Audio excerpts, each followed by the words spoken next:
저번 주 강의의 핵심은 뭐였냐면 사실 조리개였어요. 그죠? 이 조리개가 뭐하고 관계 있었냐면 피사계 심도라는 애랑 관계가 있었어요. 그죠? 이런 거에 대한 얘기를 쭉 했었죠, 저번 주에. 그죠? 오늘은 이제 셔터에 대한 얘기를 할 거예요. 셔터에 대한 얘기. 그래서 그 모드 중에 보면 제가 저번 주에 이 프로페셔널 모드 얘기했죠. 다들 알고 계시죠? 또 다른 모드 뭐지? 저 프로페셔널이라고 S, A, 뭐 M 이런 게 있었어요. 이건 TV, AV.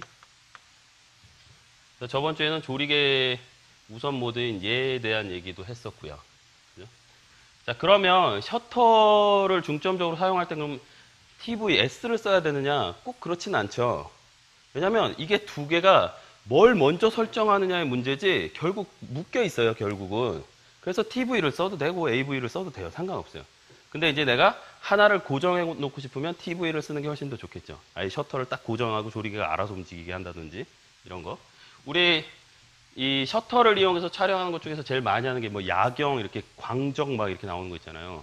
그런 거 찍거나 그런 용도 많이 쓰죠. 뭐 폭포수가 막 이렇게 국수가닥처럼 이렇게 막 나오는 거 이런 거 찍으려면 셔터 스피드가 되게 느려야 돼요.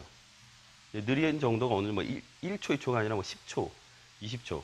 무슨 얘기냐면 여기서 폭포에서 여기서 출발한 물이 여기까지 내려올 때까지 열고 있어야 그림을 그리죠. 그죠?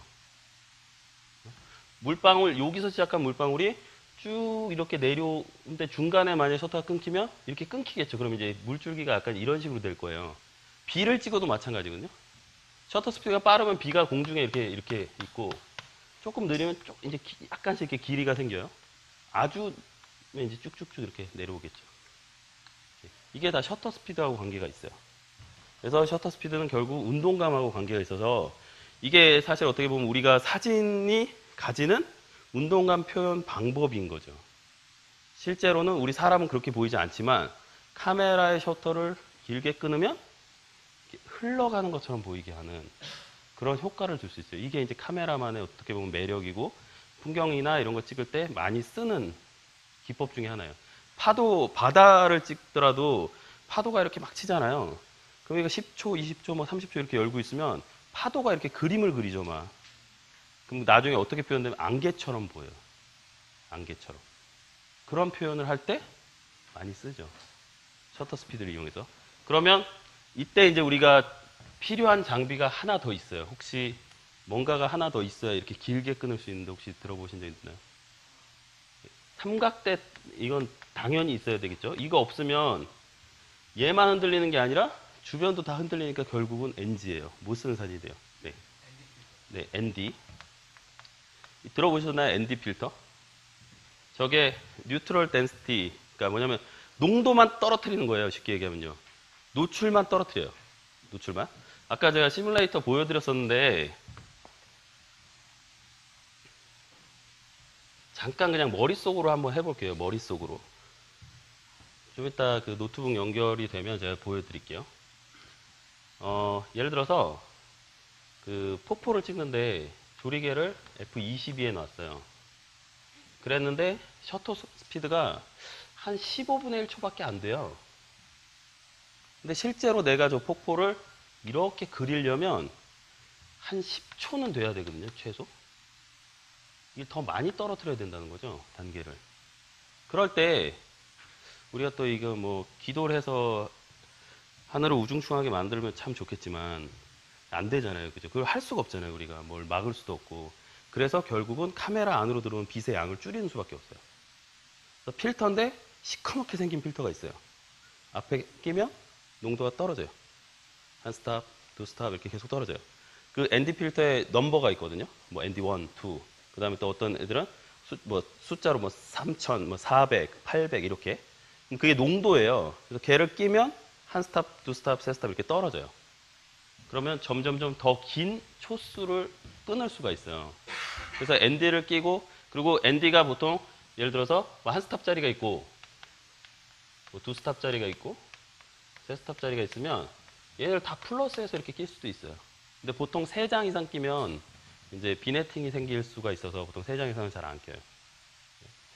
자, 지금 혹시 제가 얘기한 이 스탑이라는 용어를 처음 들어봤다. 저게 뭐야, 스탑이?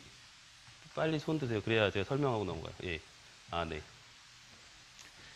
보통 한 스탑, 그 다음에 스텝이라고도 쓰는데, 실제로는 사진에서는 거의 스탑이라고 써요. 그게 뭐냐면, 조리개 하나, 1.4에서 2, 이렇게. 빛의 양이 반으로 줄어드는 걸 얘기하는 거거든요. 아니면 셔터 스피드, 125에서 60분의 1초. 요 간격을 보통 한 스탑이라고 불러요. 근데 이제 오해하면 안 되는 게 옛날 아날로그 카메라는 눈금이 이렇게밖에 없었거든요. 근데 요즘 카메라들은 얘와 얘 사이에도 눈금이 2개씩 더 있어요. 이렇게요. 그래서 잘못 오해하면 요 한 눈금 돌아가는 걸 한 스탑이라고 생각할 수 있거든요. 근데 그렇지 않아요. 정확하게 이렇게 수치가 넘어가야 돼요. 일반적으로 지금 사용하고 계시는 카메라들은 대부분 다 눈금이 하나, 둘, 셋 이렇게 넘어가야 한 스탑이에요. 중간에 작은 눈금은 스탑이 아니라는 거. 3분의 1, 3분의 2거든요, 걔가. 더 미세하게 조절하기 위해서 만들어 놓은 거예요. 그래서 이 단계를 스탑이라고 불러요, 한 스탑. 그래서 이 얘기는 무슨 얘기냐면, 세 스탑짜리를 끼면 노출이 세 스탑 떨어진다는 거예요.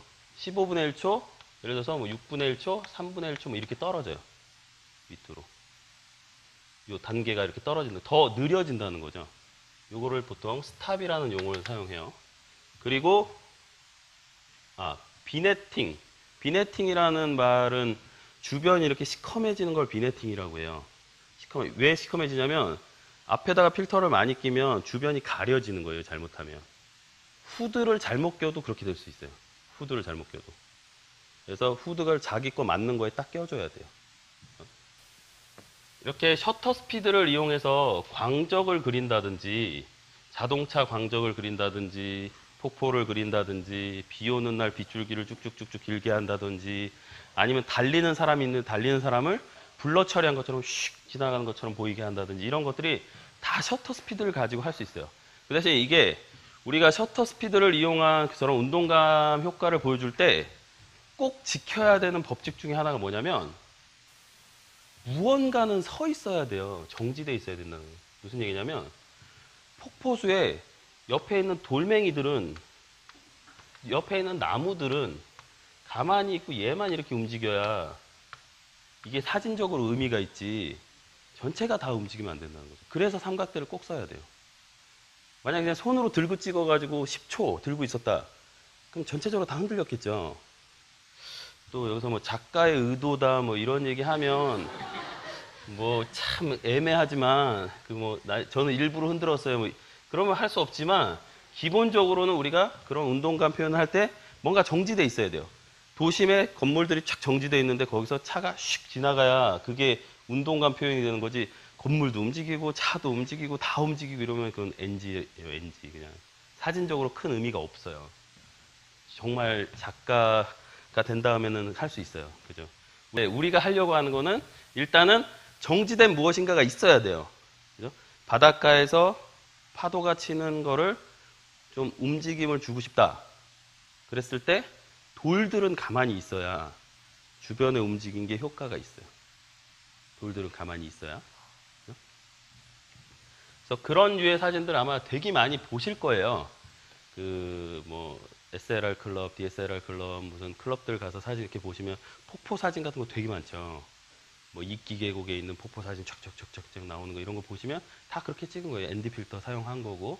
그다음에 이제 좀 계곡 쪽으로 이렇게 들어가면 어두워지니까 아무래도 초수가 많이 떨어지죠. 거기에 ND 하나 두 개를 걸어주면 초수가 더 많이 떨어지죠.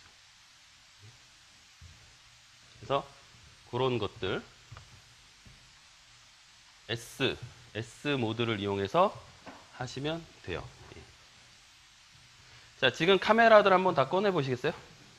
그러니까 이 보통 쓰는 S는 이건 셔터 스피드를 얘기하는 거고요.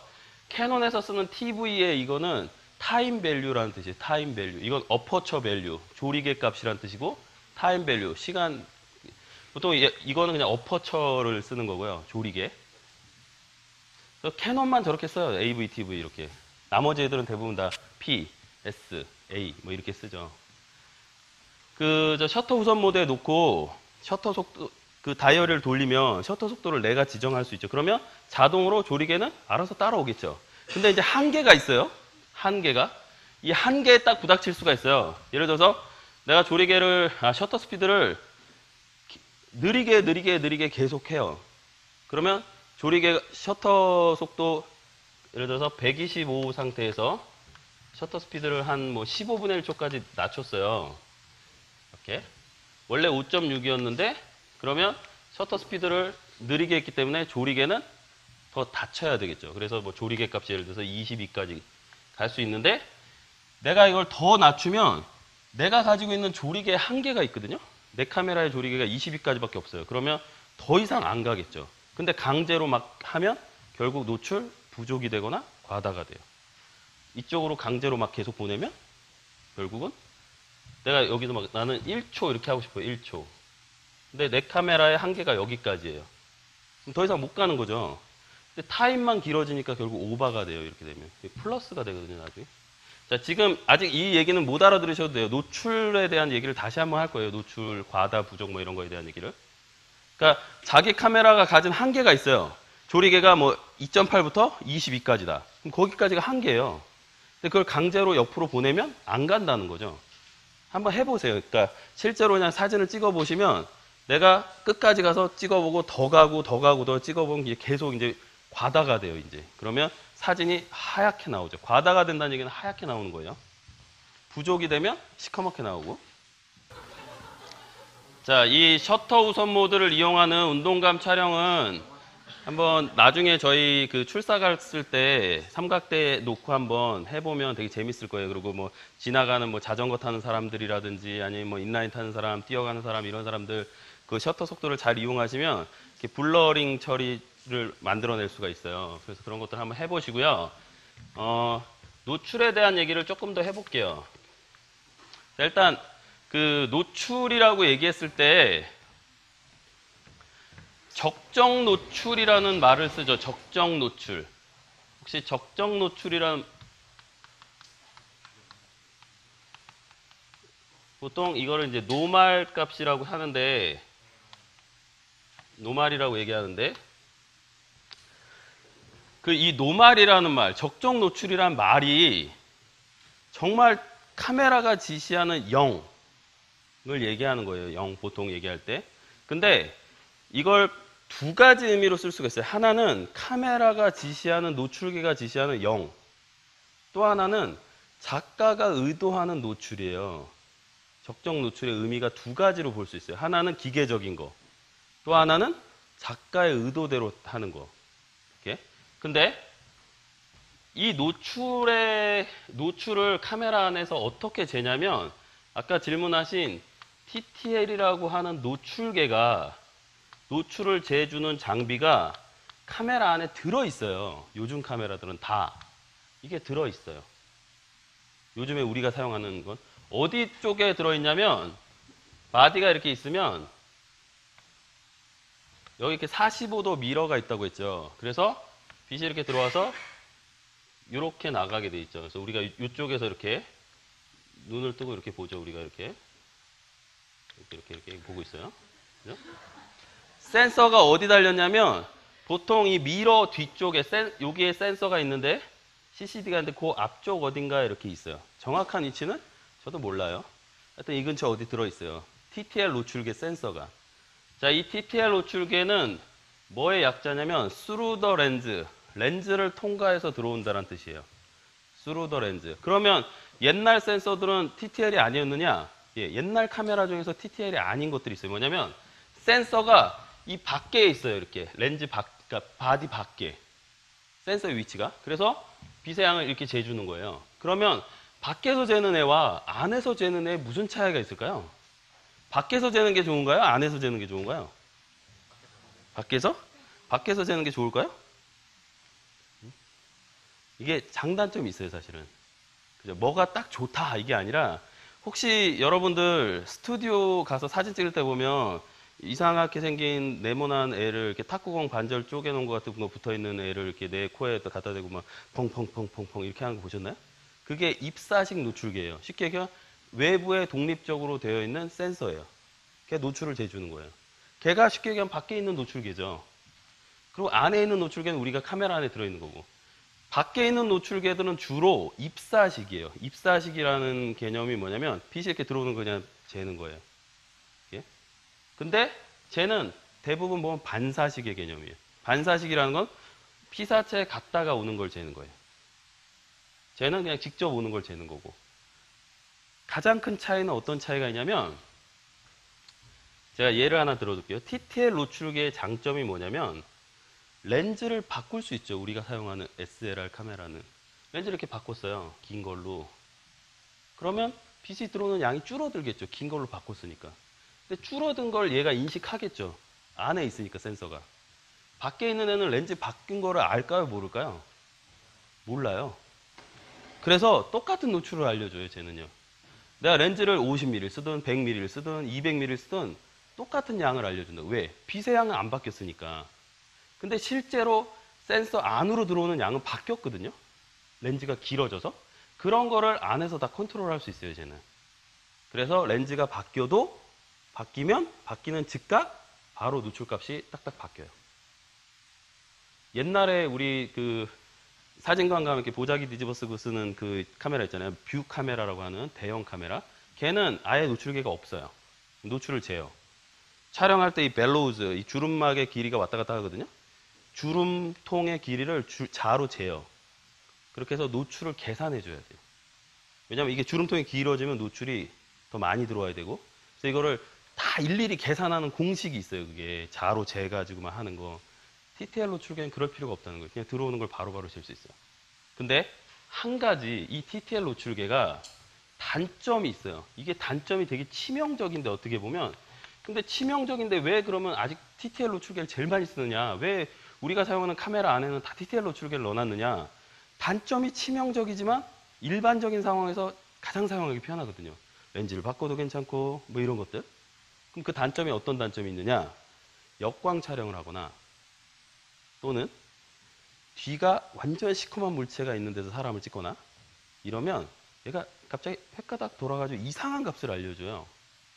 그래서 주로 역광 촬영을 하면 우리 어떤 결과가, 만약에 역광 촬영할 때 아무 짓도 안 하고 카메라가 원하는 값으로 뚝뚝 찍으면 사진이 어떻게 되죠? 사람이 이렇게 있는데 사람이 이렇게 서 있어요. 이렇게. 여자예요. 이렇게 여자. 빛이 이제 이렇게 태양이 여기 있고요. 카메라가 여기 이렇게 있어요. 여기 이제 남자가 이렇게 있어요. 사진 이렇게 찍어주는 거예요. 이게 역광이죠, 지금요. 해를 바라보고 찍는 게 역광이에요. 이렇게 찍으면 그냥 카메라 나온 값으로 찍으면 얘가 갑자기 흑인이 되죠. 이 여자가 백인이었는데 갑자기 흑인이 돼요. 그죠? 그런 문제를 일으킨다는 거죠. 반대로 예를 들어서 이 뒤에 시커먼 벽이 있어요. 아주 시커먼 벽이. 그 상태에서 사진을 찍으면 갑자기 얘가 원래 동양인인데 백인이 될 수가 있어요. 하얘져요. 왜? TTL 노출계 단점이에요. 그게 무슨 말이냐면 TTL 노출계가 기준이 있는데 그 기준이 18% 반사율을 갖는 그레이 카드의 기준이 되어 있어요. 그냥 우리 쉽게 얘기하면 50% 농도의 그레이예요. 근데 왜 반사율로 얘기하느냐? 이제 노출계가 계산할 때 반사를 제기해서 그런 건데 그냥 그레이 카드, 중간 회색을 기준으로 하고 있어요. 그래서 그 TTL 노출계 센서는 빛이 들어올 때 그걸 중간 회색으로 인식을 하는 그런 버릇이 있거든요. 그러다 보니까 너무 밝은 애가 이렇게 들어오잖아요. 빛이 너무 밝은 게 들어오면 그걸 자꾸 중간 회색으로 만들고 싶어 해요. 중간 회색으로. 그래서 역광인 상태에서는 사진을 딱 찍으면 원래 5.6이 돼야 정상인데 뒤가 밝다 보니까 얘가 자꾸 너무 밝은 거 아니야?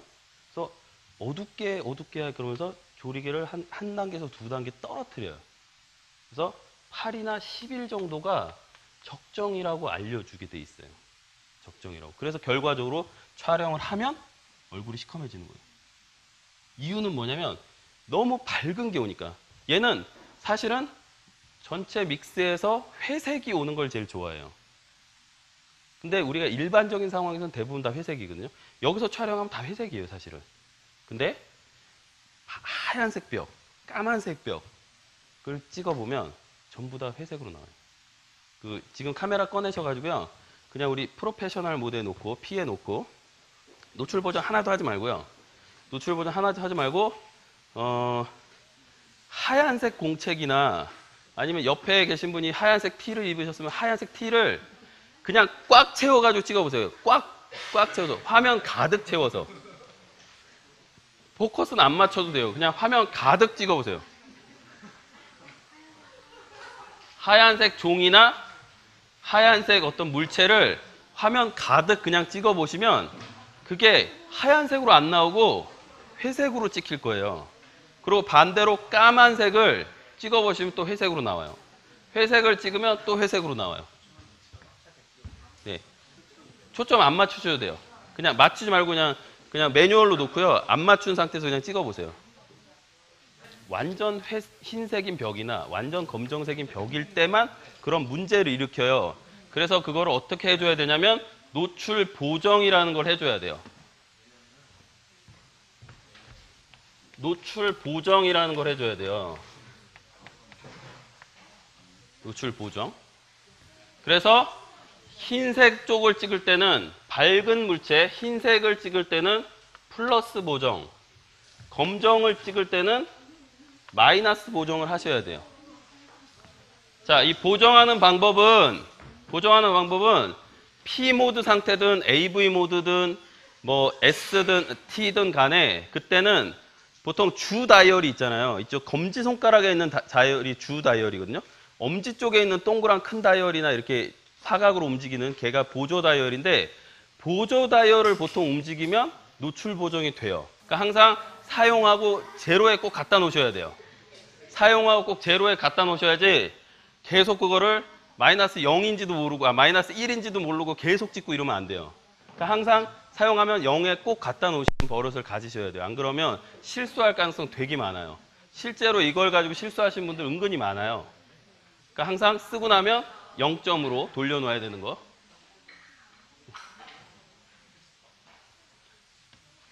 자, 이 노출 보정 다이얼이 카메라마다 다 달라요. 어떤 카메라는 반셔터 누르고 큰 다이얼 돌리면 자동으로 마이너스 1, 마이너스 이렇게 가는 애도 있고 어떤 카메라는 이렇게 생긴 버튼이 이렇게 생겨가지고 플러스 마이너스 돼 있는 거 이거 꾹 누르고 조절하면 되는 애도 있고 카메라마다 다 달라서 설명서를 꼭 보셔야 돼요. 그래서 자기 카메라의 노출 보정을 어떤 식으로 조절하는지를 익혀 놓으셔야 그때그때 필요할 때마다 쓸 수 있는데 이거는 그냥 아주 쉽게 생각하면 이렇게 생각하시면 돼요. 사진을 찍었더니 내가 원하는 것보다 밝게 나왔어요. 그럼 마이너스 하고 어둡게 나왔으면 플러스 하시면 돼요. 그냥 아주 간단하게 생각하면 뭐 이거를 뭐 역광일 때는 플러스 뭐 이런 생각 안 하시고 그냥 찍어봤더니 내 마음에 안 들게 나왔어요. 어두워. 그럼 밝게. 밝으면 어둡게 하면 돼요. 그냥 간단한 원리죠. 디지털 카메라의 장점이 볼 수 있다는 거잖아요. 찍고 바로 보는 거잖아요. 옛날 필름 시절엔 그걸 몰랐죠. 이게 어떻게 나올지 모르잖아요. 그래서 브라켓팅이라는 걸 했어요. 브라켓팅이 뭐냐면 이 값이 맞는지 안 맞는지 모르니까 그 주변을 다 훑어놓는 거예요. 그냥 여러 장을 찍는 거예요. n값을 모르니까 n값 한 장 찍고 마이너스 1도 한 장 찍고 마이너스 2도 찍고 플러스 1도 찍고 플러스 2도 찍고 이렇게 해서 한 장면을 한 5-6컷 찍어 놓는 거예요. 그냥 그럼 나중에 필름 현상하고 보면 마이너스 1이 적정이네? 이렇게 나중에 찾는 거죠. 근데 요즘은 바로 볼 수 있으니까 굳이 그렇게 안 하셔도 되죠. 브라켓팅 할 필요 없이 찍고 본 다음에 좀 어둡네? 밝게 찍고 이렇게 하시면 돼요.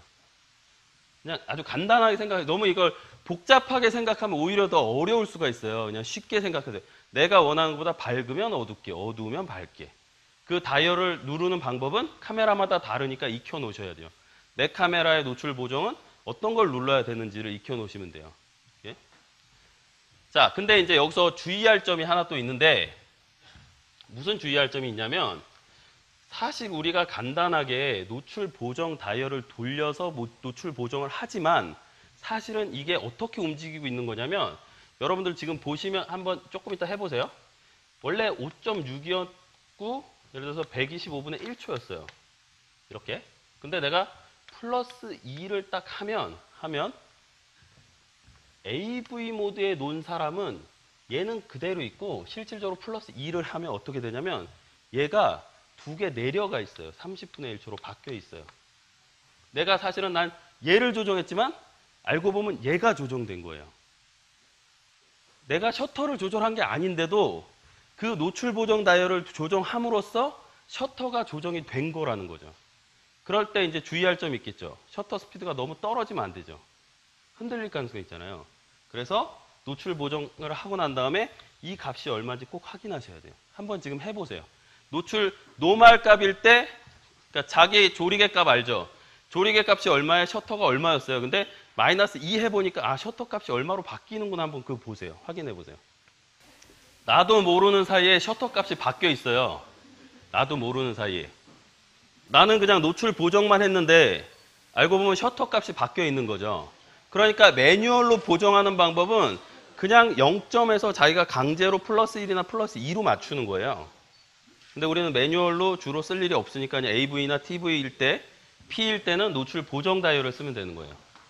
그래서 보면 우리가 사용하고 있는 오토 모드 P나 S나 A 모드일 때는 보정 다이얼을 쓰고요. 그냥 매뉴얼일 때는 보정 다이얼이 아니라 눈금 보고 내가 조정하는 거예요. 그냥요. 무슨 얘기냐면 원래 5.6에 125분의 1초가 적정이었는데 내가 이거를 마이너스 이걸 보지 않고 마이너스 1을 보고 조정을 하는 거예요. 그냥 매뉴얼로 할 때는 매뉴얼이라는 거 완전 수동을 얘기하는 거예요. 그 매뉴얼로 놓으시면 조리개랑 셔터를 조합을 해가지고 0에 갖다 놔야 돼요. 0에. 근데 처음 사용자한테는 이것만으로도 되게 힘들어요. 그 0에 갖다 놓는 게 힘들어요. 예? 한번 매뉴얼로 한번 놔보시겠어요? N모드 상태에서요. 보시면 밑에 눈금이 있어요. 이렇게. 눈금이 N, 마이너스 1 플러스 1 이렇게 있는데 그게 0이 되도록 N이 되도록 조리개하고 셔터를 조정해 보세요. 조리개 셔터 조절하는 거는 보통 검지에 있는 다이얼, 엄지에 있는 다이얼을 움직이게 되어 있어요. 자, N모드로 해보시면 그 두 개를 조합해서 하려니까 사실 쉽지 않아요, 이게요. 되게 어려워요. 그리고 이게 처음에 감각이 없는 사람들은 자꾸 거꾸로 가면서 안 된다고 그러시는 분 되게 많아요. 아, 내 거는 안 돼요. 그러면 가보면 계속 거꾸로 돌리고 있어요. 이쪽 반대쪽으로 막 돌리면서 안 된다고 그러는데 그게 이제 감각이 없어서 그래요. 처음 해보면 엉뚱한 방향으로 자꾸 가는 거죠. 저 카메라 좀 잠깐 빌려주세요. FM2 좀 잠깐 줘봐요. 자, 이런 카메라들이 옛날 필름 카메라잖아요. 필름 매뉴얼 카메라. 이 카메라는 노출계가 어떻게 되어 있냐면 오른쪽, 창 오른쪽에 보면 동그라미 플러스 마이너스 이렇게 되어 있어요. 그래서 이게 셔터 스피드고 이게 조리개거든요. 이걸 두 개를 돌려가지고 0에 맞춰야 돼요. 이렇게 보면 그 창 옆에 뜨거든요. 얘 필름 있어요?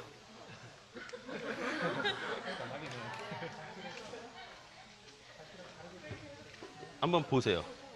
한번 보시면 한번 보면 오른쪽에 그 화면 안에 있어요. 오른쪽 반 셔터 눌러보면 플러스 0 마이너스 이렇게 돼 있어요. 자, 다 해보셨죠? 그래서 이 N모드라는 게 두 가지를 막 움직여야 되기 때문에 기동성이 되게 떨어져요. 그래서 우리는 그냥 A나 P나 아니면 S 모드를 이용해서 하시면 돼요. 굳이 N모드를 가지고 막 씨름하실 필요는 없어요. 나중에 이제 여유가 좀 있을 때 뭐 풍경을 찍거나 야경을 찍거나 이럴 때 N모드를 써야 될 필요성이 있을 때가 있어요. 뭔가 변경되면 안 될 때. 근데 일반적인 촬영에서는 N모드는 되게 불편해요. 거의 저는 AV, 왜 그러면 AV 모드를 많이 쓰느냐? 그거는 조리개를 결정해야 될 때가 더 많아서 그래요. 실질적으로 여러분들 촬영해 보시면 조리개가 더 중요하거든요. 어떤 표현에 있어서. 그래서 주로 조리개를 먼저 결정하게 된다는 거죠. 그러다 보면 결국 조리개 우선 모드를 많이 쓰게 돼요. 여러분들도 써보시면 자기가 많이 쓰는 모드가 생길 거예요. 근데 그냥 P 모드는 사실 조금 그래요. 너무 개입을 안 하잖아요, 내가. 그죠? 혼자 자기 혼자. 그러니까 그게 뭐 피사의 심도가 어떻게 될지, 뭐가 어떻게 될지 전혀 모르는 상황에서 사진을 찍게 되죠. 그걸로 찍으면. 그래서 조금이나마 우리가 개입하려면 AV 모드나 TV 모드를 써야 하지만 내가 좀 개입할 수 있어요, 거기에. 나의 의견을 거기다 줄 수 있다는 거죠. 그냥 쉽게 아까 설명드렸듯이 사진을 찍었더니 어둡더라. 사진을 찍었더니 밝더라. 그러면 그냥 거길 보고 맞추면 되는데, 근데 이제 우리가 뭔가를 외우는 거는 좀 더 빨리 하려고 외우는 거죠. 그죠? 우리 구구단 왜 외워요? 빨리 하려고 그러는 거죠. 사실 구구단 다 더하면 되는 거잖아요. 근데 시간 많은 사람은 더하면 되죠. 그죠? 근데 시간 없는 사람은 외우면 되잖아요. 뭐 인도에서 뭐 20단까지 외운대요. 20단을 그냥 외워가지고 쓴대요. 평상시에. 그러면 훨씬 빠르겠죠. 셈이. 그죠? 그런 것처럼 외우면 더 빨라요. 무슨 얘기냐면 찍어서 보면 알지만 찍기도 전에 내가 이미 어떤 상황을 알고 있다면, 예를 들어서 역광일 땐 부족이 돼. 이걸 외우고 있으면 그냥 아예 역광 찍을 때는 플러스 1이나 2로 아예 찍으면 되죠. 처음부터. 그러면 두 번 안 찍어도 되잖아요. 한 번에 맞출 수도 있잖아요. 그런 상황들은 조금씩 머릿속에 집어넣고 계시면 좋아요.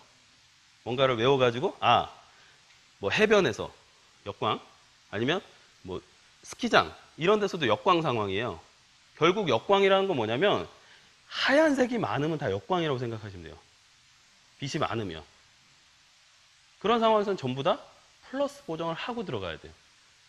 그럼 그게 플러스 1일지 2일지는 몰라요. 그건 찍어봐야 알아요. 진짜로 정확한 건. 근데 일단은 무조건 플러스 1 이상은 되거든요. 그럼 플러스 1 정도로 시작해 보시면 훨씬 더 빨리 찾을 수 있겠죠. 그래서 그런 상황들은 조금씩 외우시면 아주 사진 찍는데 조금 더 남들보다 빨리 찍을 수 있어요. 그리고 또 그런 것도 있죠. 그냥 내가 내 여자친구 찍어주는데 조금 플러스해서 찍으니까 얼굴이 좀 하얗게 나와요. 좀 이쁜 것 같아, 훨씬. 그렇게 찍어주면 되는 거예요. 그죠? 꽃을 찍었는데 적정 노출보다 오히려 약간 오버해서 찍었을 때 빛이, 그러니까 뭐 이렇게 빛이 예를 들어서 꽃잎 사이로 막 들어오는데 조금 더 환하게 찍으면, 밝게 찍으면 훨씬 더 꽃잎이 더 선명하고 더 이렇게 좀 비쳐 보이고 뭐 이런 느낌들 있잖아요. 그런 걸 쓸 때 그렇게 쓰시면 돼요, 그냥. 의도적으로. 그죠? 그거 뭐 노출 플러스 1 했다고 경찰 출동하거나 그러지 않아요. 내가 찍은 거예요. 내 사진이니까. 그죠? 내 여자친구가 뭐 원래 얼굴이 시커먼데 뭐 이런 거 중요하지 않아요. 그죠? 밝게 찍어주면 돼요. 하얗게. 하얗게 찍어서 이렇게 주시면 돼요. 그런 노출 보정. 다음번에 출사를 나가면 한번 이 노출 보정을 그냥 자유롭게 막 해보세요. 플러스 찍었다가 마이너스도 찍었다가. 그 대신 이제 알고는 있어야 되겠죠. 잊어버리시면 안 돼요. 그걸 설정해놓고 까맣게 잊어버리고 이따가 계속 플러스 2로 찍고 내 카메라 왜 이러지? 이상한데? 뭐 이러면 안 돼요. 그 확인을 하셔야 돼요. 그 부분에 대해서는. 자, 어떻게 보면 오늘의 그 노출 보정도 오늘 수업에서 되게 중요한 건데요. 또 하이라이트라고 할 수 있는 화이트 밸런스에 대한 얘기를 아까 해볼게요. 오늘 정확하게 알려드릴 테니까 이거를 적어놨다가 이해는 이제 사람마다 달라요. 사람마다 다르니까 그거는 이해되시면 저한테 카톡 보내세요. 갑자기 이해가 됐다고. 자, 일단 화이트 밸런스라는 거는 우리가 가장 많이 오해하고 있는 것 중에 하나가 뭐냐면 이 화이트란 말 때문에 그래요. 이 화이트를 자꾸 흰색, 이 한글 번역본에 보면 흰색 균형 이렇게 돼 있어요. 이 말 때문에 우리가 가장 많은 오류를 범해요. 화이트. 제가 그럼 한 가지 색에 대한 얘기 한번 해볼게요. 우리 그 고등학교 때도 많이 배우고 이런 거 배워요. 빛의 삼원색, 뭐 색의 삼원색 이런 거 배우죠. 빛의 삼원색이 RGB예요. RGB. 레드, 그린, 블루. 이렇게. 레드, 그린, 블루를 세 가지 색을 다 섞으면 이 가운데가 뭔가요? 이게 뭐예요? 흰 색이에요? 자, 여기에서 우리가 오류를 범하게 되는데요. 무슨 얘기냐면 저게 흰색이에요? 빛이? 저게 흰색인가요? 우리가 얘기하는 이 흰색이에요? 흰색이에요? 저게 정확하게 뭐냐면 백색 광이죠. 빛이지 저게 색이 아니잖아요. RGB 세 개를 섞으면 광이 되는 거지 빛이 되는 거지 저게 우리가 알고 있는 흰색 물감이 아니라는 거래요. 흰색 물감이 아니라고요. 무슨 얘기인지 알겠죠? 여기 있는 얘 지금 이 공간에 있는 이거 여기예요. 여기. 그래서 이거를 흰색이라고 얘기하는 순간 우리가 자꾸 이상한 생각을 하게 돼요. 이게 흰색이 아니라 정확하게는 이게 백색 광이죠. 백색 광이죠, 광. 빛이라는 거죠. 그래야 이게 오류를 범하지 않게 되는 거예요. 저걸 흰색이라고 하는 순간 우리가 아, 저기 색깔이구나. 하얀색 물감이구나. 이렇게 생각할 수 있다는 거죠. 그게 아니라는 거죠. 전 빛이니까. 그죠? 자, 그러면 여기에 있는 이 화이트도 흰색 물감이 아니에요. 이게 백색 광이죠. 백색 광의 밸런스예요, 사실은. 그죠? 백색 광의 밸런스인데, 자, 그러면 이게 밸런스니까 두 가지가 있어야 돼요, 항상. 두 가지. 그 두 가지가 뭐냐면, 하나는 카메라의 색온도 설정. 또 하나는 뭐가 있어야 되냐면, 광원의 색온도. 이렇게 두 가지가 있어야지만 밸런스, 저 둘의 밸런스를 맞추는, 밸런스를 맞추는 거죠. 그죠? 보통 화이트 밸런스가 뭐냐면 색온도요. 이렇게 얘기하면 50%밖에 안 맞은 거예요. 정확한 의미는 뭐냐면 카메라의 색온도 설정과 내가 사용하는 광원의 색온도를 일치시키는 거, 이게 화이트 밸런스를 맞추는 거죠. 그죠? 광원의 색온도와 카메라의 색온도 설정을 일치시키는 거.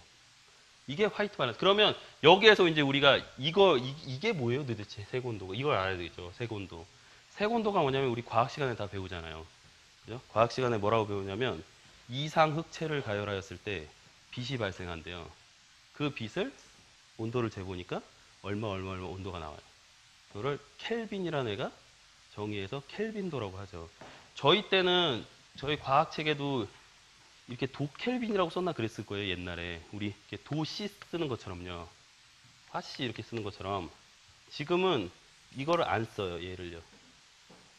그냥 K만 씁니다, K. 켈빈이라고 K만 딱 쓰는데, 이상흑체를 가용한, 이상흑체라는 건 블랙홀 같은 거, 빛을 전혀 내지 않는 물체인데, 혹시 어렸을 때 그 연탄 갈아보신 분 있어요, 연탄? 연탄 집게? 까만색 연탄 집게를 연탄 이렇게 딱 꽂고 있으면요. 까만색 연탄 집게가 빨개졌다가 파래졌다가 하얘져요. 그래서 그 하얘졌을 때 만지면 손이 완전 타는 거, 빨갰을 때도 만지면 타지만 하얄 때가 제일 뜨거워요. 하얄 때가. 그죠? 그래서 색 온도가 백색광이 됐을 때 제일 뜨겁고, 그 다음에 푸른색, 그죠?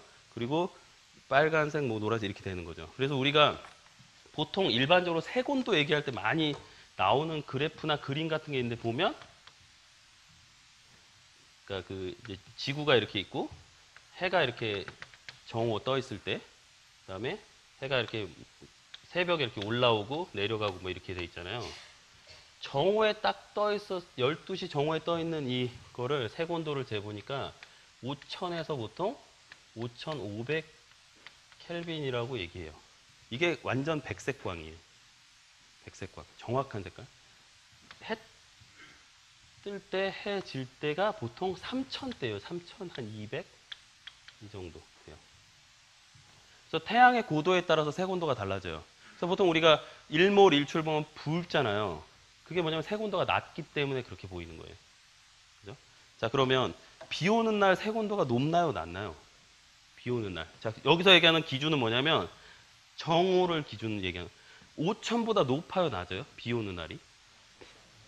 낮아요? 그러면 제가 물어볼게요. 비 오는 날 추워요, 따뜻해요?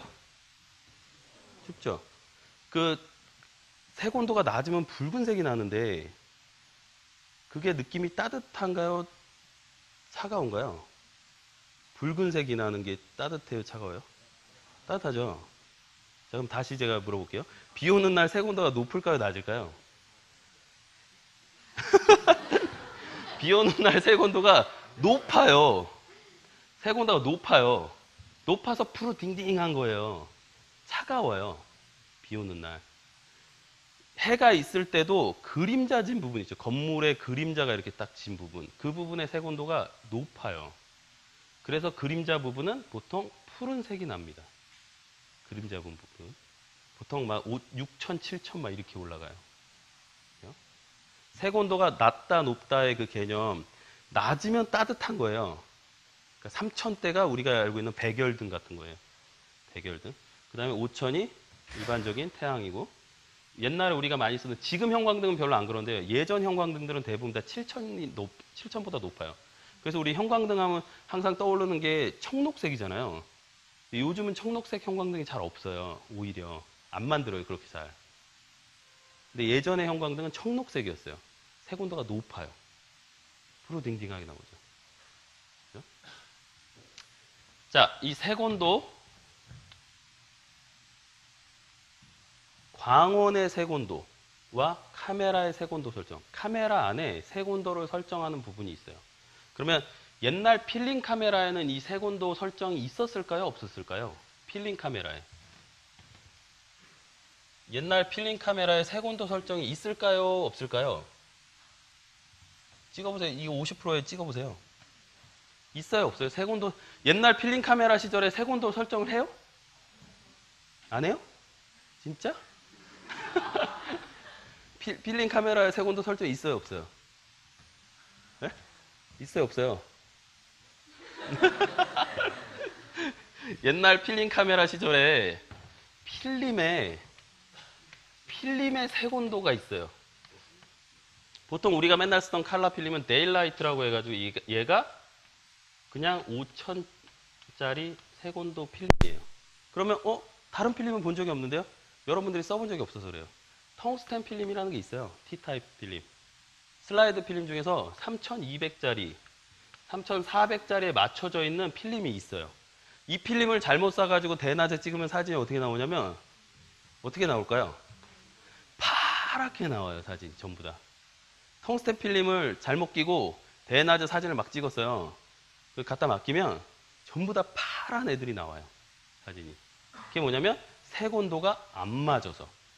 옛날에 화이트 밸런스 설정은 딱 그거밖에 없어요. 이 두 가지밖에 없어요. 두 가지. 필름을 사가지고 그냥 평상시에 이렇게 찍으면 이렇게 나오는 거예요. 근데 이제 디지털이 되면서 색온도 설정을 자유롭게 할 수 있게 바뀌었죠. 센서니까. 이 색온도 설정은 비디오에 아주 오래전부터 있었어요. 조금 눈썰미가 있으신 분들은 비디오 찍는 사람들 보면 어디 이렇게 들어와가지고 촬영하기 전에 조수가 흰색 종이 이렇게 들고 이렇게 앞에 이렇게 있어요. 뭐 카메라에 보고 뭐 이렇게 하다 뭘 막 눌러요. 그리고 밖에 나가면 조명이 바뀌면 또 이렇게 하고 있다가 또 맞추고 막 이래요. 그게 뭐 화이트 밸런스 맞추는 거예요.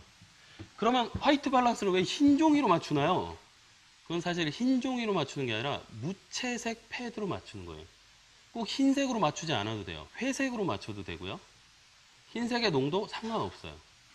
오히려 근데 완전 흰색이 맞추기가 더 어려워요. 그래서 사진에서는 주로 회색 카드를 더 많이 써요. 화이트 밸런스 맞출 때. 그래서 화이트 밸런스 맞추는 방법은 아주 간단한데요. 여러분들 카메라 메뉴에 보면 화이트 밸런스 설정 뭐 이런 게 있어요. 근데 커스텀 화이트 밸런스 설정이라는 게 있고 그냥 일반적으로 맞추는 설정이 있는데 프리셋에는 보면 그림이 다 그려져 있어요. 태양 표시, 그죠? 백열등 표시, 형광등 표시 이런 게 있어요. 자, 한번 그거 바꿔가면서 이 안에서 한번 찍어보세요. 지금 이 안에서 촬영을 하는데 자, 그냥 이런 거 연습할 때는 우리 프로페셔널 모드 쓰시면 돼요. P 놓고 그냥 대충 오토 놓고 막 찍으면 돼요. 오토 화이트 밸런스로도 한번 찍어보고 태양으로도 한번 찍어보고 백열등으로도 한번 찍어보고 형광등으로도 찍어보고 이렇게 한번 찍어보세요.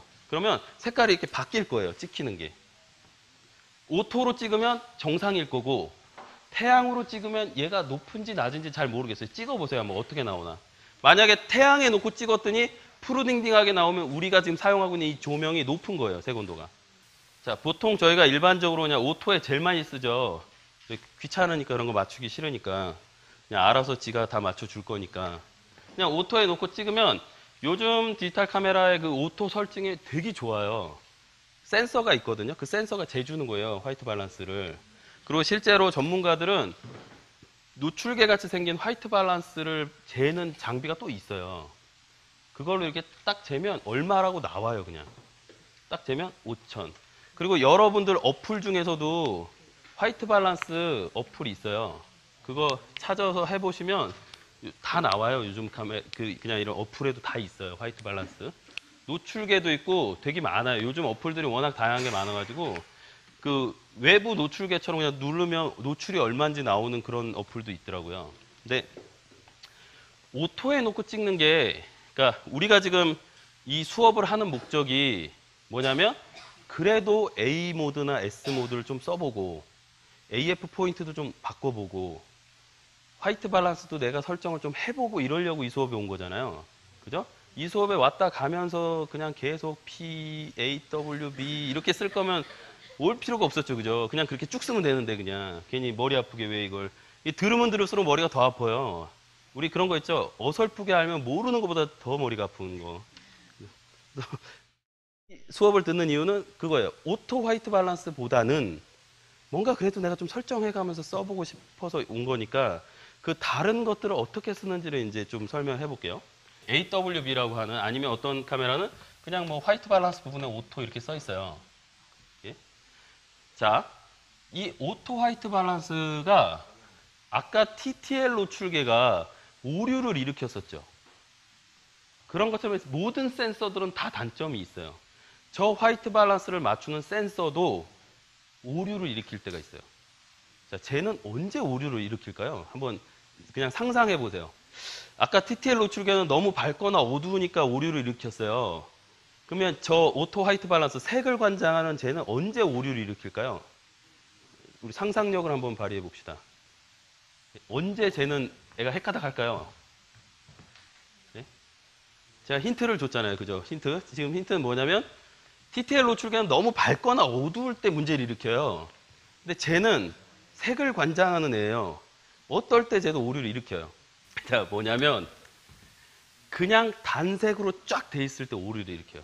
무슨 말이냐면 노란색이 너무 많거나 예를 들어서 개나리밭에서 사진을 찍어요. 근데 오토 화이트 밸런스로 찍으면 갑자기 이상한 반대 색깔인 보색인 파란색이 확 껴요. 그게 뭐냐면 센서가 오류를 일으키는 거예요. 왜냐면 너무 노란색이 많으니까 그 노란색이 색인 줄 알고 그걸 빼려고 해요. 빼려고. 노란색을 제거하고 싶어 한다고요. 그럼 노란색을 제거하려면 반대색을 넣어야 될 거 아니에요. 그래서 반대 보색인 파란색이 확 들어와요. 그래서 그 앞에서 사진을 딱 찍으면 사람이 갑자기 스머프가 되는 거예요. 예, 스머프가 얼굴이 파래지는 거예요. 그런 문제가 생길 수 있다는 거예요. 그래서 오토 화이트 밸런스 그리고 또 하나의 문제는 오토 화이트 밸런스를 쓰면 각도를 조금씩 움직일 때마다 계속 센서가 작동하다 보니까 값이 자꾸 달라져요. 그래서 분명히 비슷한 장소에서 찍었는데 나중에 사진을 쭉 보면 색이 조금씩 다 달라요. 그럴 때 아예 하나로 딱 잡아주고 싶으면 차라리 그냥 태양 이렇게 아니면 요즘 카메라들은 이런 기능이 하나 생겼어요.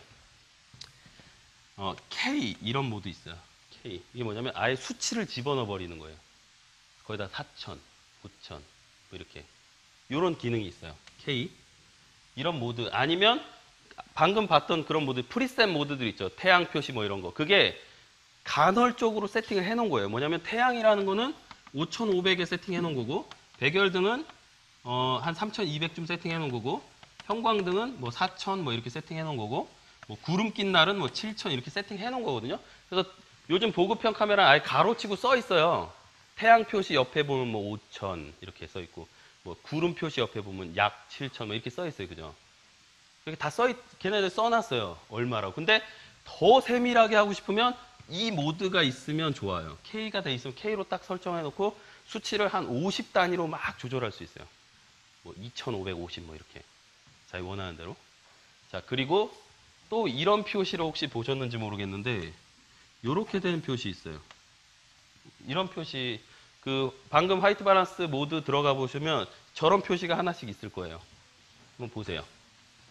아니면 영어로 써 있어요. 커스텀 이렇게 써 있거나 저런 표시가 돼 있거나. 저 있죠. 예. 저기 니콘이세요? 니콘은 풀이라고 돼 있어요. 맞아요. 예. 프리셋 저런 표시 있죠. 저게 뭐냐면 커스텀이에요. 커스텀. 저 커스텀 표시가 뭐냐면 흰색이나 회색 타겟을 이용해서 맞출 수 있게 해놓은 거예요. 그래서 저 모드에 놓으시면 저 모드에 놓고 난 다음에 메뉴에 들어가면 커스텀 화이트 밸런스 세팅이라는 데가 있어요. 거기 들어가시면 사진 찍은 이미지를 선택하라고 나오거든요. 그럼 미리 사진을 찍어놔야 돼요. 뭘 찍어놔야 되냐면 흰 종이나 회색 종이를 찍어놓고 찍을 때 어떻게 찍냐? 이 조명을 쓴다 그러면 이 조명 아래서 흰 종이를 이렇게 들고 사진을 꽉 채워서 한 장 찍어요. 그 다음에 그 메뉴에 들어가서 화이트 밸런스 세팅을 찾아서 세팅을 해주고 저 표시로 바꿔놓으면 이 공간의 색이 세팅이 되는 거예요. 이 공간의 색이. 이게 이제 JPG 파일 때 이렇게 하는 거예요. JPG 파일 때. 그렇게 세팅하시면 그 값이 그 안에 들어갑니다. 근데 다음번 세팅하면 세팅이 이제 바뀌는 거죠. 그러니까 계속 세팅을 바꿔주셔야 돼요. 그래서 이제 화이트 밸런스 세팅을 하기 위해서 그레이 카드, A4만한 그레이 카드가 있거든요. A4 그레이 카드를 가지고 다니면서 해야 되는데 사실 이게 불편한 일이거든요, 되게. 그 할 때마다 그레이 카드 이렇게 맞추고 막 이래. 그래서 보통은 그냥 K 모드를 쓰거나 그냥 프리셋 모드를 쓰죠. 보통 커스텀 모드는 완전 전문가들 아니면 잘 안 써요. 뭐 광고를 찍는 사람들이라든지 이런 사람들이 있죠. 정확한 컬러를 원하는 사람들. 그런 사람들은 그걸 씁니다. 그러니까 이 화이트 밸런스 세팅이라는 거는 이렇게 생각하시면 돼요. 맞출 수도 있고 안 맞출 수도 있고 역으로 이용할 수도 있고. 역으로 이용하는 건 뭐냐면 아침에 해가 뜨는 거를 찍고 싶어요. 근데 그걸 굉장히 붉게 찍고 싶어. 그럼 강제로 차이를 더 많이 벌리면 돼요. 강제로 K 모드로. 자, 제가 이제 조금 이따 다시 설명할게요. 자, 우리 기본적으로 카메라 안에 있는 화이트 밸런스 설정, 색온도 설정이 있는데 그 색온도 설정이 여러 가지 방법이 있었죠. 지금 뭐 태양 표시도 있고 뭐도 있고 막 이렇게 있잖아요. 그걸 내가 원하는 데다 놓고 찍으면 돼요. 보편적으로 저는 주로 그냥 태양에 놓고 찍습니다. 일반적으로 항상. 그냥 무조건 태양에 놓고 막 찍어요. 근데 저는 이제 로우 파일로 찍기 때문에 나중에 그걸 다시 수정하기도 하죠. 상황에 따라서. 자, 그러면 제가 이제 문제를 하나 낼게요. 화이트 밸런스라는 거는 얘와 얘의 설정이라고 했어요. 이 관계예요. 카메라의 색온도 설정을 내가 이렇게 해놨어요. 태양 표시로. 근데 실제로 밖에서 태양에서 찍었어요. 태양에서 찍었어. 이렇게 되면 당연히 정상이 돼요. 정상이라는 뜻이 뭐냐면 색이 정확하게 나와요. 우리가 보는 거랑 똑같이. 보는 거랑. 우리 사람의 눈은 오토 화이트 밸런스죠. 사람 눈은. 그죠? 이 형광등에 들어왔다고 파랗게 보이나요? 그런 분들은 병원 빨리 가셔야 돼요. 절대 그렇게 안 보여요. 사람의 눈은 굉장히 수능이 빨라가지고 백열등 있는데도 처음 들어가면 약간 노리끼리한 느낌이 나지만 금방 우리는 색을 정확하게 다 봐요. 왜냐면 사람의 뇌가 색을 기억하고 있어서 그렇거든요. 그건. 색깔, 뭐 색 이론에서 또 나오는데 그런 부분들은 나중에 관심 있으시면 한번 보세요. 되게 머리 아픈 책이 있어요. 네. 그래서 사람의 눈은 정확하게 화이트 밸런스를 바로바로 맞춰요. 어떤 상황이 되든지 간에. 카메라는 못 맞춰요. 오토 화이트 밸런스로 해놓으면 이제 센서가 찾죠. 그렇지만 아주 정확하진 않아요. 자, 이렇게 되면 정상이 되겠죠. 그러면 예를 들어서 카메라 설정을 내가 이렇게 했어요. 태양에. 근데 실제로 촬영은 백열등에서 찍었어요. 그러면 결과가 이제 두 가지로 따뜻하게 나올까요? 차갑게 나올까요? 그것만 얘기해 보세요. 카메라 설정은 태양으로 해놨고 실제 조명은 백열등이에요. 그러면 저 결과가 따뜻할까요? 차가울까요? 네. 따뜻할까요? 차가울까요? 차가워요? 정말? 이게 따뜻하게 나와요. 자, 반대로 그러면 내가 태양에 맞춰놨는데 비가 오고 있어요. 비가. 그러면 이게 어떻게 된다고 그랬죠? 아까 제가 설명했을 때 이게 차가워진다고 했죠. 자, 그러면 이거 우리 이 등호 표시를 한번 해볼까요? 얘는 카메라의 색온도 설정과 실제 광원이 같은 거죠. 이게 정상이죠. 얘는 색온도가 어느 쪽이 높아요? 이쪽이 높죠. 얘는 이쪽이 높고요. 그죠? 그래서 이것만 기억하시면 돼요. 무슨 얘기냐면 카메라의 색온도 설정과 광원의 색온도가 같으면 정상이에요. 카메라의 색온도 설정보다 광원의 색온도가 낮으면 따뜻해져요. 기준을 카메라로 잡으시면 돼요. 카메라의 색온도 설정보다 광원의 색온도가 낮으면 따뜻해져요. 반대로 카메라의 색온도 설정보다 광원의 색온도가 높으면 차가워져요. 기준을 이렇게 하나만 잡으시면 돼요. 반대는 거꾸로니까 생각해 보시면 되고요. 그죠? 이걸 여러 개를 외우면 더 헷갈려요. 그냥 하나만, 이렇게 딱 하나만 딱 외우시면 딱 돼요. 그러면 여기서 우리 응용을 한번 해볼까요? 응용? 우리 또 응용을 금방 하잖아요. 그죠? 금방 해야 될 텐데. 자, 응용을 한번 해볼게요. 카메라 설정을 내가 3200에 했어요. 3200개. 근데 태양에서 사진을 찍었어요. 그러면 이 결과가 어떻게 될까요? 지금 일단 어느 쪽이 큰지만 먼저 보세요. 어느 쪽이 커요? 이쪽이 크죠? 그러면 이쪽이 크면 뭐라고요? 차가워지죠. 이렇게 보시면 돼요. 자, 카메라의 설정을 내가 7000 이렇게 했어요. 7000. 7000. 근데 실제 광원은 만이에요. 예를 들어서 만. 그러면 이게 결과가 어떻게 될까요? 네, 이거 차가워지죠. 당연한 걸 제가 물어봤죠? 그죠? 당연한 건데 안 속네? 막 저길 크게 쓰면 대부분 속더라고요. 위를 큰 숫자를 쓰면. 자, 숫자가 중요한 게 아니죠. 어느 쪽이 크냐가 중요한 거예요. 어느 쪽이 크냐. 그죠? 아까 같은 상황, 예를 들어서 태양이 뜨고 있어요. 일출을 찍어요. 근데 걔가 한 3200쯤 돼요. 얘를 무진장 따뜻하게 빨갛게 찍고 싶어요. 그럼 카메라 설정을 어떻게 해야 되나요? 이쪽이 높아져야 되죠. 이쪽이. 그러면 5000 정도만 놔도 따뜻한데 일부러 여기를 한 7000 막 이렇게 놓는 거예요. 그러면 거의 굉장히 붉게 나와요. 차이를 많이 벌리면 벌릴수록. 그래서 일출, 일몰 사진을 굉장히 붉은 사진으로 만들고 싶을 때는 저 차이를 심하게 벌려버리는 거예요. 그러면 굉장히 따뜻하게 나옵니다. 별거 아니죠, 그죠? 저 두 가지의 관계만 잘 이해하시면 돼요. 별거 아니니까 잘 적어 놓으셨다가 해탈 득도하는 날 문자 보내세요, 문자. 진짜 거짓말이 아니라 어느 날 불현듯 와요. 불현듯 진짜. 와, 내가 저걸 왜 이해를 못했을까 이러면서. 지하철이나 버스 같은 데 가다 무릎팍 치는 사람 있으면 제 강의를 들은 건 줄 알고 저 사람이 화이트 밸런스를 이해했구나 이러면서. 화이트 밸런스 이퀄 색온도가 아니에요. 그죠? 자, 화이트 밸런스가 뭐예요? 이렇게 물어보면 색온도예요 이러는데 색온도가 아니에요. 색온도를 이용해서 화이트 밸런스 색온도 설정을 맞춰주는 거죠. 색깔을 맞추기 위해서. 결과적으로 우리는 일반적으로는 색을 맞추기 위해서 쓰죠. 근데 반대로 역으로 이용할 수도 있어요. 역으로 이용하는 경우 많아요. 그리고 이제 결론을 또 하나 말씀드리면 우리가 사진 찍는데 색온도를 꼭 정확하게 맞추는 게 중요한가요? 중요해요?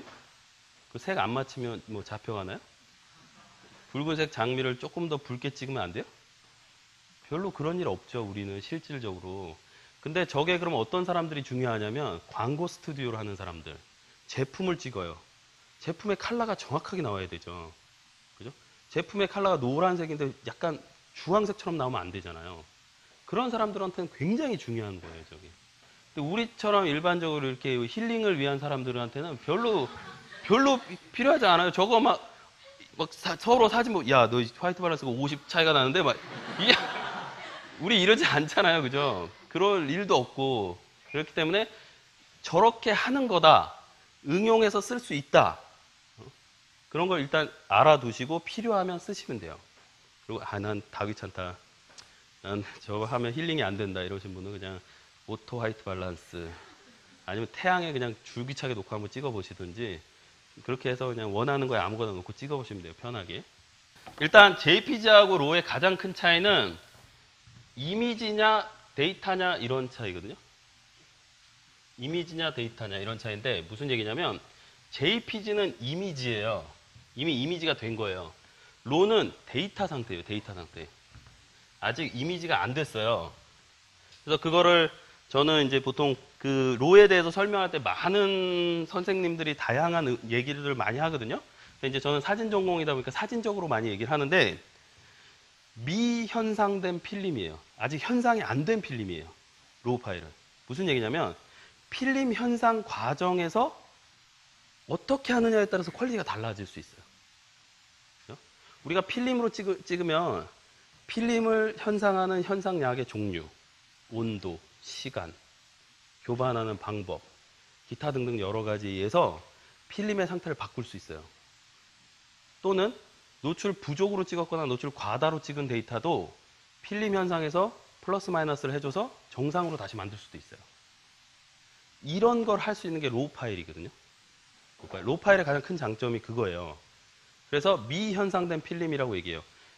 제가 아는 다른 어떤 선생님은 뭐라고 표현하냐면 JPG는 빵이나 과자예요. 이미 빵이나 과자가 된 거예요. 걔는 로우는 아직 밀가루 반죽 상태. 얘를 빵으로도 만들 수 있고 과자로도 만들 수 있어요.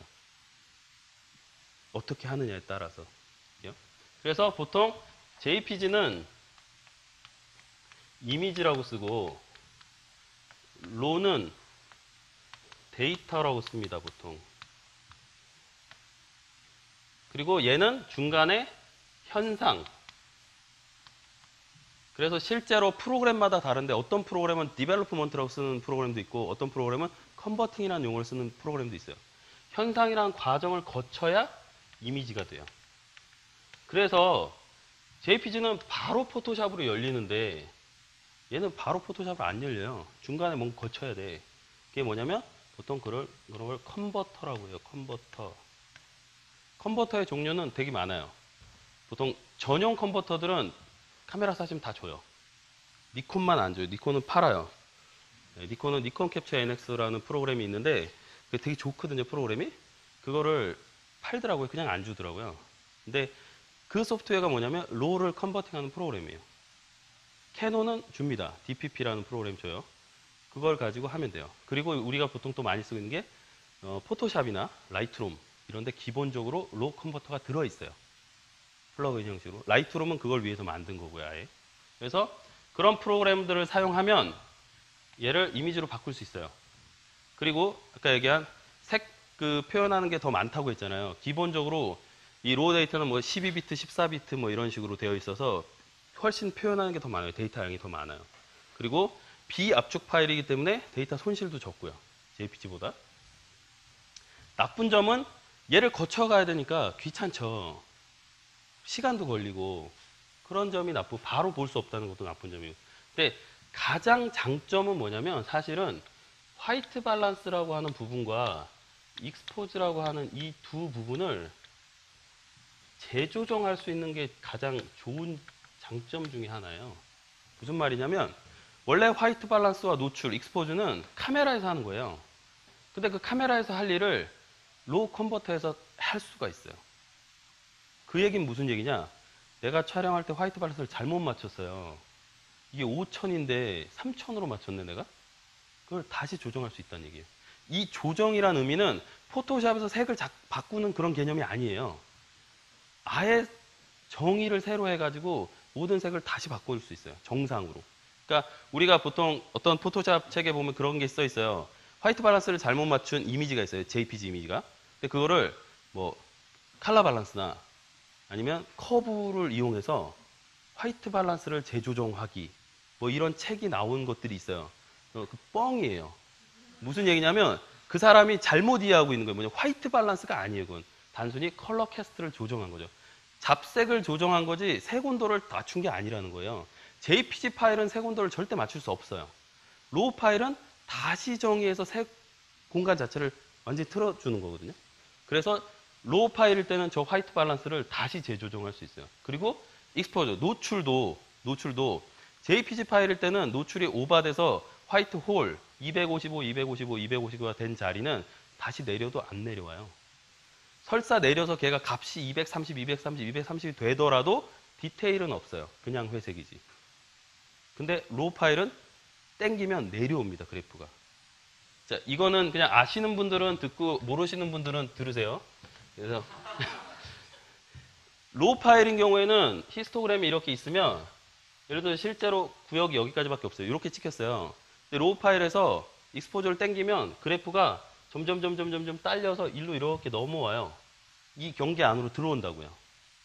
근데 JPG 파일은 무슨 차이가 있냐면 만약에 JPG 파일이 이렇게 된 파일이 있다면 그 파일을 만약에 땡기잖아요? 그럼 어떻게 오냐면 얘가 잘려서 와요. 여기 없어요. 이렇게 넘어오죠. 그냥 이렇게. 결국 이렇게 넘어오죠. 무슨 얘기냐면 여기에 있는 정보를 살릴 수는 없다는 거예요. 그냥 값만 내리는 거지. 그래서 근본적인 익스포즈 조정이 안 돼요. 로우 파일은 됩니다. 로우 파일은 지금 현재 ACR에서 어도비 카메라 로에서는 수치적으로 네스탑까지 돼요. 수치적으로. 근데 실제로 네스탑은 되진 않는데 그냥 그 수치상으로는 데스크탑까지 되는 걸로 돼 있어요. 그래서 이 두 가지만으로도 로우 파일은 정말 정말 훌륭한, 꼭 써야 되는, 아마추어 분들도 꼭 쓰라고 권하는. 그 대신 이제 문제는 라이트룸이나 ACR 같은 걸 공부하셔야 된다는 거. 제 책 보시면 아주 그 공부하셔야 돼요. 그 부분은 공부하시면 훨씬 좋은 세계로 들어가실 수 있어요. 제가 JPG로 사진을 안 찍은 지 한 10년 된 것 같아요. JPG로 사진 안 찍은 지가. 저 JPG로 사진 찍는 거 되게 무서워해요. 왜? 화이트 밸런스와 익스포즈를 잘 맞춰야 되잖아요. 그 얼마나 무서운 일인 줄 아세요? 로우 파일로 찍으면 막 찍어도 돼요. 나중에 이렇게 슉슉슉 하면 다 돼요. 그렇다고 뭐 이렇게 막 찍지는 않지만, 그죠? 무슨 얘기인지 아시겠죠? 정말 근본적으로 완전한 차이가 있어요. JPG로 사진 잘 찍는 게 더 어려워요, 사실은. 그리고 사실 저 JPG도 카메라 안에서 컨버팅이 되는 겁니다. 혹시 그런 얘기 들어보셨나요?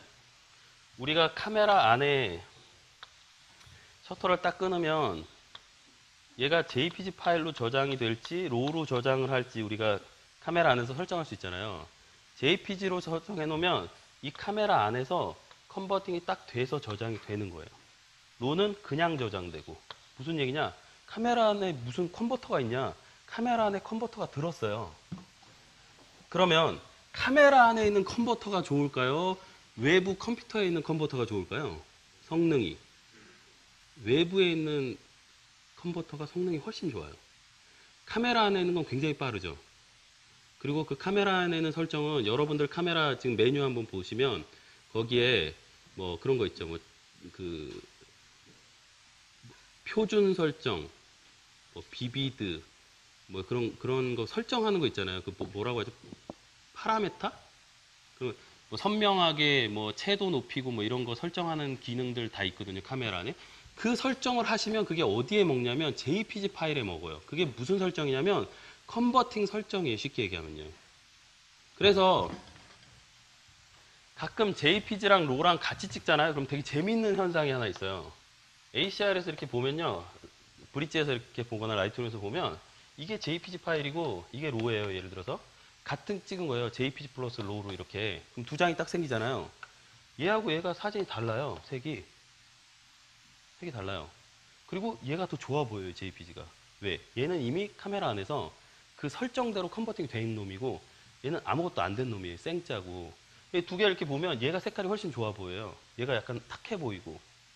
그게 뭐냐면 얘는 컨버팅이 돼서 그렇고 얘는 원래 거라서 그래요. 그래서 이 두 가지를 이렇게 비교해서 보면 달라요. 그걸 가끔 물어보시는 분이 왜 다르냐고. JPG는 카메라 안에서 컨버팅이 된 거고 로는 아무것도 안 됐기 때문에 그런 거라고.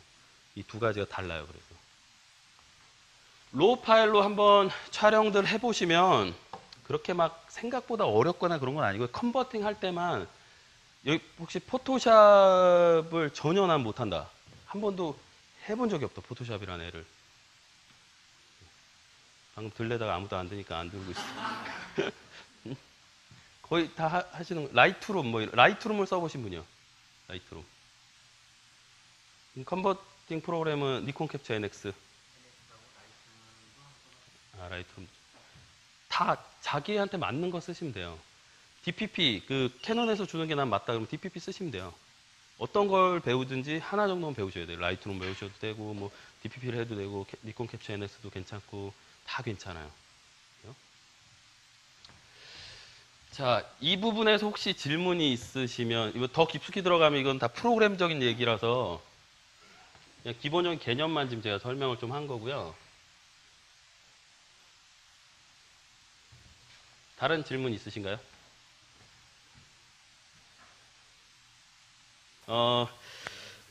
우리 사진 공부에서 일단 가장 중요한 거는 그 카메라라는 장비에 대해서 일단 익히셔야 돼요. 그럼 방법이 없어요. 카메라를 모르고 사진에 대해서 공부할 수 있는 방법은 없어요. 첫 번째 제일 중요한 건 설명서를 꼭 보셔야 돼요. 저도 설명서 안 보면 요즘 카메라들 잘 모르겠어요. 기능들이 어디 붙어 있는지도 잘 모르겠고, 그리고 옛날처럼 우리가 아날로그 시대하고 디지털 시대하고 뭐가 다르냐면, 아날로그 시대는 그냥 걔가 원래 그거였으면 바뀌지 않아요. 걔는 무슨 얘기냐면, 옛날 카메라는 이렇게 생겼어요.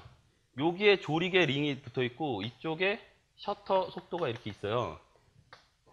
얘는 무조건 조리개 링이고 얘는 무조건 셔터 레버예요. 근데 디지털 시대는 그렇지 않아요. 이 버튼이 언제는 조리개였다가, 언제는 셔터가 됐다가, 언제는 감도를 조절했다가, 언제는 또 메뉴를 조절했다가, 이게 이제 디지털 시대에 그거를 이해를 잘 못하시면 이게 왜 자꾸 바뀌지? 이렇게 될 수가 있는 거죠. 디지털 대부분 다 우리는 뭐 컴맹이나 우리 그런 분들 없잖아요, 그죠? 다 디지털에 아주 익숙하신 분들이라서 그런 거 금방금방 이해하시겠지만, 일단 카메라도 다 그래요. 요즘 나오는 카메라들은 모두 다 버튼들이나 이런 것들이 유동적이에요. 그런 거에 대한 이해가 필요하고, 어떤 버튼을 누르면 어떻게 움직이는지 이런 것들에 대해서 설명서를 보고 계속 만져보셔야 빨리 할 수 있어요. 그죠? 드문드문 해보면 나중에 결정적인 순간에 이게 빨리 안 돼요. 그러니까 항상 계속 가지고 놀면서 카메라를 자기 몸에 착 붙이고, 설명서를 다음 출사 때까지 한 3번씩 정독하시고, 막 빨간 줄 치고 막 이래가지고 설명서 막 해질 때까지 막 보고 이렇게 오시면 되게 좋고요. 그리고 저번에 제가 한번 추천해드린 책 있어요. 그 DSLR 그 베이징 노하우라고 하는 책, 제가 주황색 책 한번 소개해드렸었는데, 그런 책도 한번 보시고, 그 책 너무 무거우면 요즘에 뭐지 이렇게 포켓북 같은 것도 있고 되게 많거든요. 아니면 교보나 이런 데 나가보시면 책 보면 마음에 드시는 책 사세요. 그죠? 남자분들은 이렇게 레이싱 모델 많이 찍혀 있는 거 이런 거 사셔가지고 보고. 네. 그래서 뭔가 어떤 책 하나를 정독하는 거 되게 중요해요. 처음부터 끝까지 봐야 그래야 뭘 알고 뭘 모르는지를 알 수가 있어요. 그래서 그런 것들도 한번 쭉 보시고, 모르면 계속 저희 출사 때 나오셔가지고 누군가를 자꾸 괴롭히시면 알게 돼요. 가만히 있으면 아무도 알려줄 수가 없고, 그러니까 자꾸 움직이시고 출사도 나오고 사진도 찍어보고, 그리고 뭐 또 다음 기회에 아까 얘기한 뭐 그 스트로보 같은 거라든지, 그리고 사실 기회가 되면 뭐 로우 컨버팅 같은 것들은 한 번씩 배워두시면 좋거든요. 그런 것들도 이제 저희가 또 프로그램 만들어서 한 번 더 해드리고 이렇게 하겠습니다. 네, 다들 수고하셨습니다. 네.